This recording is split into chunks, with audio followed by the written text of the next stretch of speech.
너네가 지금 30대, 20대 후반, 30대 초반이지. 네. 부모님 나이가 어떻게 되시나? 연령대가. 63세, 60세 이렇게 됐어요. 그러면 정년퇴직 하신 건가 아버님? 아버지는 하셨고 어머니는 원래 가정주부셔서 아 집에 계시고. 계시고. 저는 너도 비슷한가? 65년생, 64년생이시고 아버지가 정년퇴직이 한 5년 남으셨고 그럼 아버지도 임금 피크제 들어가시나? 아버지는 임금 피크제를 아 임원이시면은 넘어가셨죠. 네. 해당 사항이 해당이 없어졌어요. 없구나. 아. 그래서 임원이신데 어떻게 만족하신대? 만족하시죠. 만족하시는데 이제 아버지는 막상 임원을 달고 나니까 좀 이제 다른 거를 하고 싶어 하시는데 아. 이제 더 이상 회사에 그러니까 더 힘을 쏟고 싶지 않다라는 생각이 있으시고 그래서 좀 길게는 더 안 하실 것 같아요. 지금 보면은 다른 거를 뭐 할까 막 생각도 하고 계시는데 근데 엄마 입장에서는 또 다르죠. 일을 더 했으면 좋겠고 근데 아빠는 이제 회사에 더 하고 싶지 않다고 하시더라고요. 아, 지금 이제 현재 근무하고 계시는 임원임에도 불구하고 퇴직하시기를 원하시고 네. 그 이제 직업을 좀 전향하고 싶으신 건가? 맞죠. 네. 다른 일을 좀 해보고 싶어 하시는구나. 네, 지금 그런 상태입니다. 그러면 너는 이제 아버지가 퇴직을 하셨잖아. 네. 퇴직을 하시고 나서 어떻게 지내고 계셔? 저희 아버지는 퇴직하기 한 2년 전에 강화도에 그러니까 귀농을 하고 싶어 하셔가지고 그리고 어머니도 그 의견이 맞아가지고 2년 전부터 강화도에 땅을 사고 그래서 거기서 집을 짓고 전원주택. 귀농 생활을 하고 계시는 중인데 어떻게 만족하시? 한 1년은 만족하시는데 아, 근데 이게 시골이다 보니까 어. 이게 주위에 큰 건물도 없고 인프라도 잘 안 돼 있잖아요. 그런 거에서 오는 불편함이 좀 많더라고요. 그래서 지금 만족도가 좀 떨어지신 거야? 네, 이제 도시로 가고 싶어 하셔? 다시? 농사만 짓기에는 너무 이제 살 날이 더 많잖아요. 그래서 그 약간 적적한 게 크죠. 어디 놀러 가려면은 차를 타고 가야 되는데 차를 타고 가기에는 너무 멀고 부담스러우신 건가 거리가? 거리도 멀고 그리고 복잡하고 그래가지고 많이 부담스러워하시더라고요. 그러면 이렇게 동네 지인분들은 계실 거 아니에요? 지인분들이 있는데 그러니까 같이 같은 취미를 가지기에는 좀 어려우시더라고요. 그래 이 취미 맞는 게 진짜 어려운 것 같아. 저희 아빠는 약간 테니스 이런 걸 좋아하시고 너랑 똑같네? 예, 저도 근데 테니스 동호회를 찾아보려고 해도 강화도는 이게 너무 농촌이 너무 작으니까 찾을 수가 없더라고요. 이게 하려면은 김포까지 나가야 되고 그래서 김포까지 한두 번 이렇게 나가셨다가 이게 또 이동하기가 너무 크니까 너무 힘들어하시더라고요. 그러니까 문화생활을 즐기려고 해도 그게 갖춰져 있지를 않구나. 예, 그래서 많이 심심해하시죠. 그러니까 포기하고 다른 취미를 찾으려고 하는데 그게 이제 동물 키우기가 된 거예요. 아 그럼 동물 키우셔? 뭐 키우셔? 강아지는 한 마리 키우는데 그 고양이가 들고양이? 제가 차가 올라가면 훅 하면서 다 사라져요. 엄청 많아요. 아 그러면은 들고양이 밥 챙겨주시는 거야? 네, 그런 걸로 낙을 하시더라고요. 그러니까 온 동네 고양이들이 다 집에 오는구나 너네 네, 집에. 저는 그게 싫은데 그래서 저는 아버지한테 맨날 내가 뭐 밴드나 이런 거 해줄 테니까 뭐 가라고 하시는데 제가 강화도에 찾아봐도 없더라고요. 그런 게 좀 그러면 그 대체안이 그 고양이들 밥 챙겨주고 네. 걔네들 이렇게 먹이고 크는 거 보는 그런 재미로 사시는 건가? 네, 그래서 약간 낙이 활동적인 게 아니고 그런 거를 이렇게 찾게 되더라고요. 사람들하고 어울릴 수 없는 약간 그런 걸로 찾게 되더라고요. 그러시구나. 그럼 좀 되게 심심해하시지 않으셔? 그래서 많이 심심해하시죠. 그래서 저 주말 갈 때마다 엄청 기뻐하시고 제가 운전해서 멀리도 갈 수 있으니까. 자식이 이제 와야지 좀 그게 좀 활기가 돋고 평소에는 진짜 좀 적적하시긴 하시겠구나. 우리 아버지가 이제 60세인데 아직 그러시기에 너무 젊은 나이인데 그러니까. 그래서 그게 좀 안타깝더라고요. 그러게 60세면 진짜 아직 한참이신데 저기 뭐야 공무원이셨다고 하셨잖아. 교직에 계셨죠. 교직에서 이제 정년퇴직 하시고 네. 연금으로 생활하시는 거예요, 네, 엄마 아빠는? 그렇죠. 그러니까 연금으로 생활하시는데 이제 소득은 유지가 되는데 그 시간을 재밌게 못 보내시는구나. 네, 그래서 TV 보시고 농사 짓는 것도 근데 막 대규모 농사가 아니니까 그냥 하루에 그냥 활짝하고 들어와서 쉬고 그런 거라서 그러니까 텃밭 정도 이렇게 키우시는 걸 거예요. 맞아요. 해봐요. 그래서 많이 심심해하시죠. 그래서 저번에는 저희 외가 쪽에 또 스크린 골프장 하거든요. 그래서 했는데 이게 학원이 없는 거예요. 또 강화도에. 아 레슨 해주는 학원이? 레슨 데가 없는 거예요. 아 그래 지금 배우셔도 될 건데. 예, 그런데 그래서 레슨만 또 김포까지 가야 되니까 그런 인프라들이 많이 갖춰지지 있지 않아서 많이 힘들어하시더라고요. 보통은 이제 남자분들이 퇴직하면은 다 그 고향으로 가려고 하시더라고. 네. 가서 진짜 이렇게 텃밭 가꾸고 이제 그런 로망을 갖고 있는데 막상 그렇게 해도 되게 그 시간이 정말 이렇게 심심한 시간이 진짜 되게 많으시네 실질적으로.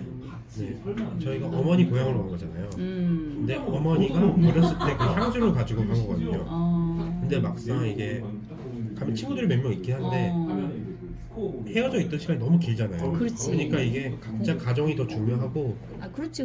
생각들이 이제 옛날에 그 어렸을 때 그런 생각을 가지고 있지 않아서 많이 충돌도 나고 그러더라고요. 그 공감대가 네. 이 형성되기가 좀 쉽지 않구나. 너무 공백 기간이 크니까. 그래 맞아. 다 각자의 생활을 하다가 돌아와서 이렇게 막 그 사람들도 귀농을 하고 저희 가족도 귀농을 한 건데 그러니까 각자 살아온 게 너무 다르니까 잘 이게 융화는 잘 안 되더라고요.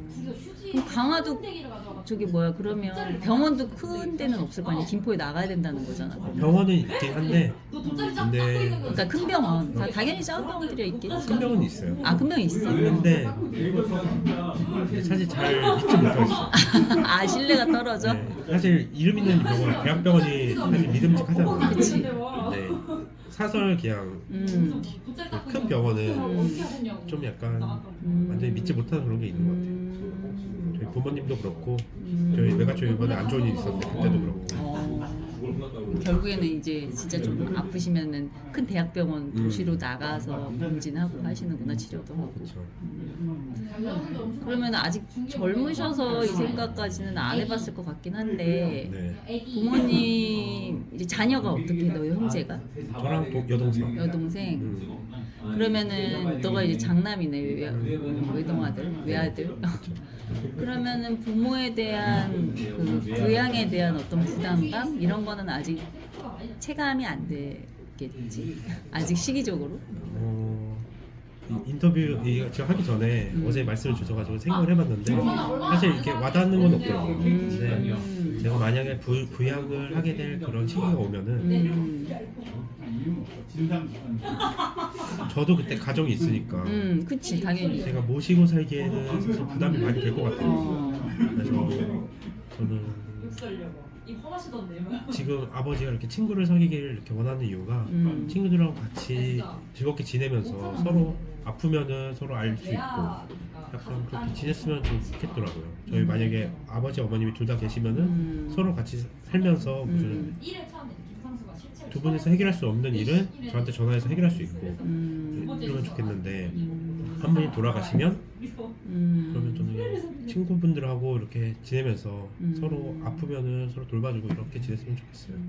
아니 그러니까 나도 생각을 해봤다. 근데 이제 내가 지금 부모를 생각하는 것과 내 자식이 나를 생각했을 때 그 부양에 대한 마음이 어떤지 좀 궁금하더라고. 근데 어쨌든 지금은 아무도 같이 산다는 생각은 안 하는 시대잖아. 맞아요. 그치? 저도 그렇게 생각합니다. 근데 이제 너 같은 경우에는 그래도 부모님이 이제 공무원이셨고 연금이 나오니까 크게 생활비에 대한 부담은 없잖아. 네, 금전적으로는 부담이 없죠. 그치? 경제적으로 부담이 없는데 이제 좀 즐겁게는 사셨으면 좋겠다. 예, 그러니까 60세까지 진짜 고생을 하셨잖아요. 그러니까 이제는 즐길 거 즐기면서 웃으면서 살기를 원하는 게 제 마음인데 깡식 올라가가지고 그래서 그런 게 많이 힘들더라고요. 적적한 시간을 고양이 길고양이로 인해서 좀 그 마음을 달래고 계시는구나. 아직은 너무 젊은데 그러니까 60세면 진짜 젊으신데 뭐라도 사실 하실 나이잖아. 근데. 아직도 뛰어다닐 수 있으신 나이인데 그래서 좀 그런 게 좀 저에게 좀 안타깝더라고요. 그래서 뭔가를 좀 배우려고 막 장례식장 같은 데 가면 이렇게 많이 모이잖아요. 그래서 막 아버지 이렇게 아시는 분 있으면 뭐 여기 동호회 같은 거 없는 거 없어요? 이렇게 물어보거든요. 근데 강화는 진짜 없더라고요. 해봤자 그냥 친구분들 3-4분에서 그냥 이렇게 만드는 그냥 개모임 같은 거 그런 것도 없더라고요. 근데 이제 그 원만의 관계는 이제 떨어져 있으신 분들이 그 이제 그 지역에서 새로 이렇게 만나신 관계일 거 아니야. 아 친구분들 이렇게 예. 그럼 이제 관계는 원만하셔? 잘 맞는 분은 찾기가 힘들죠. 그치. 왜냐면 그러니까 우리 아빠를 보니까 이 트러블이 나름 많으시던데 나이가 있으셔도. 예. 왜냐면 그게 고집들이 세셔가지고 오히려 그 융화되기가 더 쉽지 않은 것 같더라고. 한 3-40년을 이렇게 자기의 생각대로 살고 그러니까. 이게 60세가 되면 이제 완전 그게 그치. 맞게 고착이 사는 됐을 거잖아요. 텐데. 그래서 그거에 대해서 많이 부딪히더라고요. 그치. 아 그게. 엄마도 그렇고 아빠도 그렇고. 그래 맞아. 그래서 이게 사람이 말로 친해지기보다는 활동으로 친해져야 된다고 생각하거든요. 아 취미로 그치. 그러니까 취미 같은 걸 같이 공유하면서. 하나에 대한 생각으로 있고 공유해서 친해져야 된다고 생각하거든요. 그러니까 이게 그래서 힘든 것 같아요. 이게 서로 그냥 말로 하니까 서로 나랑 생각이 다른데 하면서 이게 좀 이렇게 피하게 되잖아요. 바로 이렇게 맞추려는 생각보다 그 나이 때는. 그래서 그런 게 좀 어렵게 하는 것 같아요. 너 같은 경우는 이제 아버지가 아직 현업에서 이제 종사하고 계시잖아. 그럼 이제 퇴직하시고 일을 그러면 하신다는 거지 계획이. 그러니까 쉬신다는 게 아니고 퇴직하고 은퇴를 하신다는 게 아니고. 네, 뭐라도 일을 하려고 하시죠. 하려고 하시는데 사실 저희 부모님이 저한테 했던 말 중에 너희한테 물려줄 거 하나도 없다라고 말씀하신 적이 있어요. 물론 진짜 하나도 안 해주실 거라고는 생각 안 하는데 그 말이 뭐냐면은 너희한테 이렇게 뭐 주면은 나중에 우리가 그러니까 부모님이 자발적으로 뭘 할 수 없으실 때 너희한테 의지를 할 것 같다라고 생각을 하시더라고요. 그러니까 지금 딱 자발적으로 할 수 있을 때 이걸 계속 이어나가서 나중에도 너희한테 짐이 안 되게끔 이거를 지금 준비를 하려고 하시더라고요. 그래서 저희한테 항상 하는 말이 너희한테 줄 게 하나도 없다. 진짜 훌륭하신 대신- 생각이다. 네, 대신- 그게 사실 되게 바람직한 행동이시거든. 대신 너희도 우리한테 뭘 해주려고 하지 마라 라는 생각을 가지고 그렇게 말씀을 하시더라고요. 사실 이 부양이라는 의미가 어떻게 보면은 이렇게 모시고 산다는 의미도 있겠지만 그거 말고도 그냥 뭐 경제적 지원이라든지 뭘 한다고 하면은 뭐 어떤 지원 같은 게 많잖아요. 그렇지. 그런 것만 해드려도 난 부양이라고 생각은 하거든요. 그렇지, 맞아. 저희 아버지도 지금 저희 할머니를 부양을 하고 있긴 한데 그게 이제 모시고 사는 게 아니라 이제 집을 해드리고 생활비 지원해드리고 이런 거 하나하나 다 해드리는 게 지금 부양을 하고 있다고 저는 생각을 하거든요. 그래서 저도 나중에 만약에 진짜 부양을 할 일이 생긴다 하면은 저도 이렇게 모시고 산다는 의미보다는 이렇게 지원해줄 수 있는 선에서 다 해드릴 수 있는 그런 부양을 해줄 수 있지 않을까라는 생각을 했어요. 맞아. 그게 내가 볼 때는 이제 맞는 거야. 누가 누구랑 같이 이제 아무리 부모 자식 간에도 같이 살기에는 이게 쉽지 않음을 너무 많은 데이터를 통해서 우리가 알고 있기 때문에 그거를 우선으로 생각하면 안 될 것 같기는 해. 오히려 그게 더 서로를 관계를 악화시키는 요인이 많이 되니까 실질적으로. 근데 이제 문제는 이제 뭐 건강하실 때는 사실 문제가 안 되시는데 이제 아프시면 그때부터가 진짜 문제기는 하잖아.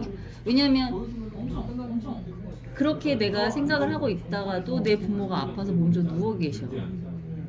이럴 때가 문제잖아. 그런 거를 참 대처해야 되는 게 쉽지 않을 것 같단 말이지. 만약에 그럴 때는 어떻게 하고 싶어? 지금은 근데 그 시스템이 예전보다는 좀 많이 갖춰져 있긴 하잖아. 요양시설도 있고 실버타운도 있고 그게 예를 들어서 뭐 인근에 내가 사는 그 같은 지역에 집은 따로 준비를 하고 옆에서 이제 왕래가 조금 용이한 거리를 두고 그럴 건지 아니면은 사시는 동네에서 사실 나이 먹고 벗어나는 게 쉽지 않거든. 그 거리를 내가 감수하더라도 오가면서 얼굴을 이렇게 좀 볶는 게 맞는 건지 그 부분에 대해서는 어떻게 생각해? 저희 부모님 같은 경우에는 지금 고향이랑 1시간도 안 걸리는 거리에 이렇게 살고 계시잖아요. 그러다 보니까 제가 어릴 때부터 봐왔던 장면은 이제 할머니 할아버지 댁이 좀 아프실 때 부모님이 항상 갈 수 있는 거리가 됐거든요.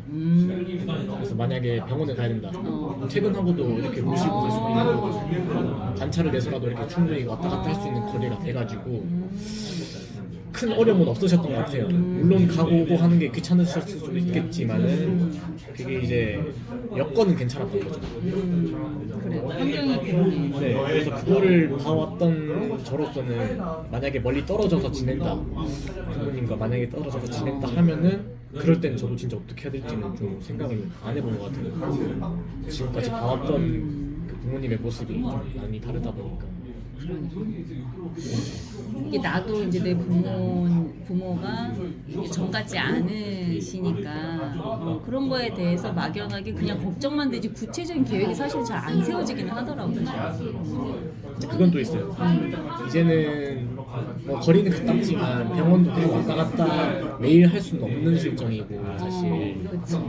그래서 이제 저희 아버지 형제 자매들끼리 모여서 한번 얘기를 했던 걸 저도 같이 들었는데 이제 할머니는 일단 지금 혼자 살고 계시지만 병원을 누가 계속 번갈아 가면서 왔다 갔다 해주셨어요. 저희 부모님도 그렇고 형제분들도 그렇고 돌아가면서 근데 이제 그 외의 시간에는 항상 할머니가 혼자 지내시다 보니까 이게 집에 뭐 간병인을 계속 둘 수도 없을 거고 그래서 이제 뭐그 요양 치료하는 시설 있잖아요. 그런 쪽으로 이렇게 보내드리면 어떤가라는 얘기를 하는 걸 좀 드렸거든요. 그 얘기가 이제 나오고나 연세가 어떻게 되셔 할머니가? 할머니가 이제 90이 좀 넘으셨어요. 아 근데도 정정하신가 보다. 정정하시고. 식사 챙겨 드실 수 있을 정도가 되니까 어쨌든 혼자 계시는 거예요. 네, 근데 이제 좀 건강이 좀 많이 악화되시니까 혼자 생활하시기에 너무 힘드시니까 요양병원 얘기가 나오기 했거든요.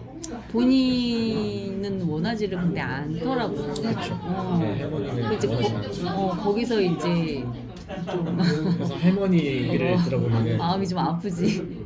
할머니는 표현을 안 하시죠 당연히. 어, 자식들한테 짐이 되니까 가기는 싫지만 요양병원에 가기 싫지만 내가 안 가면 내가 짐이 된다라는 생각을 가지고 계신 것 같아요. 이거를 표현을 안 하시는데 제가 봐도 느껴지거든요 그게. 근데 이제 아버지를 비롯한 형제 자매분들께서는 더 그렇게 느끼셨겠죠. 근데 어쩔 수 없잖아요 이게. 부양을 계속 해왔지만 이 이상 부양은 뭐 다른 거라 생각해봐야 된다라는 그런 실정이 있어서 뭐가 맞는 건지 사실 잘 모르겠어요 저는. 근데 요즘에 나도 내 주변을 돌아보면 둘러봐도 같이 사는 집은 이제 없는 것 같아. 그래서 나중에 좀 건강이 많이 그렇게 안 좋아지시면 결국에는 이제 그때는 어쩔 수 없이 선택할 수 있는 부분이 아니니까 이거는 그냥 요양병원에 모시더라고. 근데 내 아는 분이 그런 얘기를 했어요. 사회복지 쪽에 관심이 많아서 공부를 한 친구인데 이거는 이제 치매가 오거나 이제 연세가 많이 드셔가지고 거동이 불편하시거나 많이 안 좋으시면 무조건 시설에 의지해야 되는 게 맞는 거라고. 교육을 그렇게 받는데 실제로 자기 공부할 때는. 그러니까 그거를 되게 마음 아파하지 말고 그렇게 해야 되는 거라고. 그래야 살 수 있는 거라고 다.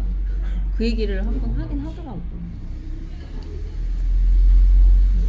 뭐 정답은 없으니까 그건 자식들의 선택이지 부모의 선택이 될 수 없지 않을까? 그때가 되면. 특히 부모를 생각하는 마음은 자식들이 가장 큰데 그러니까. 자식들도 쉬운 결정이 아니에요. 그러니까 이게 문제가 그렇게 하는 결정을 하는 자식들도 마음이 아픈 거야. 맞아요. 네. 아프면서도 어쩔 수 없는 거. 좀 나도 이제 지금 이런 시간을 갖다 보니까 그런 생각이 좀 많이 만감이 교차하기는 하더라고. 최근에 TV에서 실버타운 이런 거를 좀 많이 소개해 주더라고요. 최근에 어디더라? 아무튼 최근에 지어진 실버타운 소개해 주는 방송이 있었는데 엄청 좋아 보이는 거예요. 시설도 그렇고 뭐 가격 같은 거 이런 것도 알아보니까 좀 비싸긴 한데 너무 시설이 좋은 거예요. 그래서 앞으로 더더욱 좋아질 것 같은데 만약에 저희가 진짜 부모님을 부양해야 되는 그런 시대가 온다 하면은 저는 돈만 있다면 좀 보내드릴 의향이 있어요. 아 실버타운에. 그냥 실버타운이 어떻게 보면은 요양원이잖아요. 지금으로 치면은. 그렇지. 근데 그 옛날 인식하고 있는 인식되는 그 요양원이랑 지금 나와 있는 이런 실버타운 요양원이랑 되게 많이 다른 차원인 것 같더라고요. 맞아. 점점 좋아질 것 같아 그 시장은. 네. 저는 애매하게 부양을 해드리기보다는 차라리 그런 실버타운 좀 좋은 곳 알아봐서 보내드리는 것도 괜찮은 방법이지 않을까. 되게 오히려 좋을 것 같아요. 마음 아픈 것보다 왕래하면서 볼 수도 있는 거고. 그러니까 내가 이제 모시고는 못 살아도 계속 관찰하고는 싶잖아. 어떻게 지내시는지, 잘 지내시는지, 식사는 잘 하셨는지. 맞아. 이런 마음이 공존해. 그런 시설이 더더욱 많아질 건데. 그러니까. 보내드리는 것도 되게 좋은 방법일 것 같아요. 아무튼 너네 그 연령대 그 부양에 대한 생각을 좀 알고 싶었어. 사실 와닿진 않죠. 그렇게 크게 저희 나이. 저도 아니, 근데 어제 말씀하셔가지고 그때야 이제 생각을 하게 됐어요. 근데 지금 이게 되게 큰 문제래. 우리나라 지금 초고령화 시대에 들어섰잖아. 2025년부터 5명 중에. 그러니까 이게 사회적인 문제가 아마 더 커질 거라고 예측이 되잖아. 아무튼 그래서 얘기를 좀 듣고 싶었어. 시간 내줘서 고마워. 고생하셨어요. 재밌었어요. 구독, 좋아요.